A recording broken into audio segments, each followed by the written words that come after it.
عبدالله بن مبارک رحم الله دا یو ډېر جلیل القدر او فقیه صحابي دی، تابعي دی. امام ابو حنیفه رحم الله هم عصر هم دی.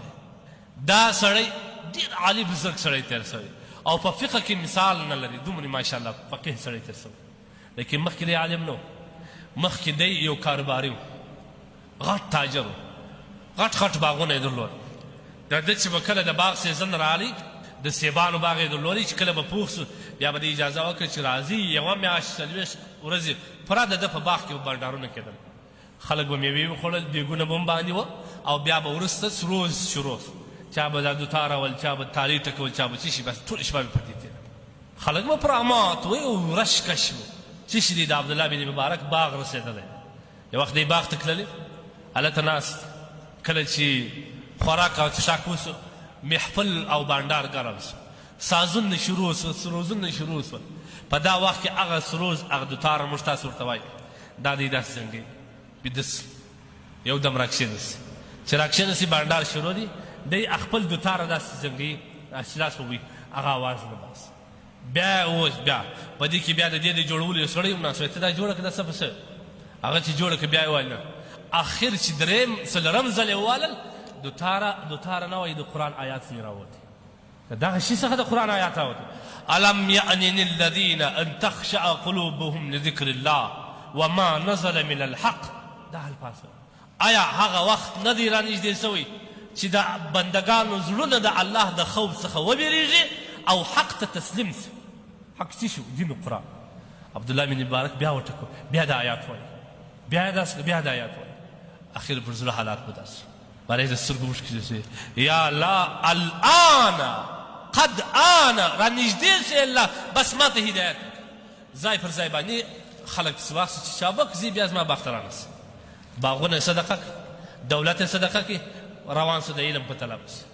الله سبحانه وتعالی دومره عظیم شخصیت ځینې جوړ کړي، دومره عظیم شخصیت ځینې جوړ کړي.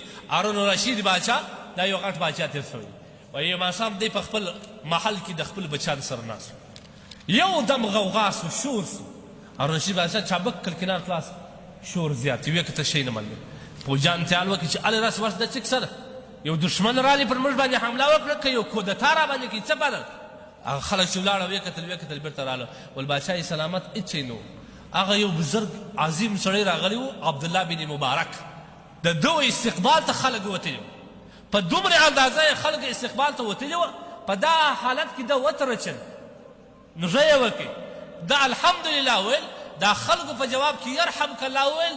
دغه د یرحمک الله اوازونه دنه ورسېده چې د هارون الرشید محل ته راورسېد.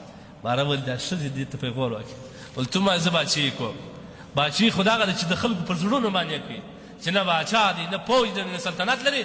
د ده استقبال ته دومره خلک راوځي چې د ده د ترچي په عوض کې یرحمک الله وایي، او ته دته بیرېږي چې خلک راله دښمن راوکړي، که کودتا را باندې وکړي. دغه ته اصل باچهي وایي. د عبدالله بن مبارک د ده مبارک راځي، دی وایي وایي زما دې په خدای قسم یې مخکې زه ډېر بېچین او بېسکونه وم، هېڅ سکون مې نه درلود. ولې زما ناسته پاسته د پیډارانو سره، غټ غټ پیډارانو سره به زه ناست وم، پیسهدار سره، منصب والا سره. هغه چې به راغلی چې ولا دغه آس نه دی، دا مې په نه په دون علاقه راغلی، دا کیزه یې په دومره، په هغه وخت خو نو موټران نه و، دا شی نه و. دغه آس دا کیزه یې په دون علاقه، دا جامه وینې دا مې په دون راغلی، دا وینې لکه دا اوس زموږ تجاران اوس هم دغه کوي. ولې زما په زړه کې به سره وه چې زه به بله هفته چې موږ دلته سره جمع کېږو، ما به دی آس رانیولی چې د دوی د ټولو آسان بهتر دی. په دغه جوش کې به وم سره، چېرې پیدا کړم، په دې پسې ما پیسې خرڅولې، ځان مې ستړی کوي. دا بله جمعه ته به ما دی آس و کیزه پیدا کړل چې په ټولو کې به نه، بیا به هغوی دغه رقم. دا کله چې ما دنیا پرېښول، الله ته تسلیم سم، د خدای دین مې په مخه واخیستې، زما دې په خدای قسم که په ټوله زندګي کې د دې یوې ورځې راحت ما لیدلی چې دا اوس څومره راحت الله ماته راکړی. راحت، سکون، دا د الله په دین کې، دا په بل شي کې نه دی.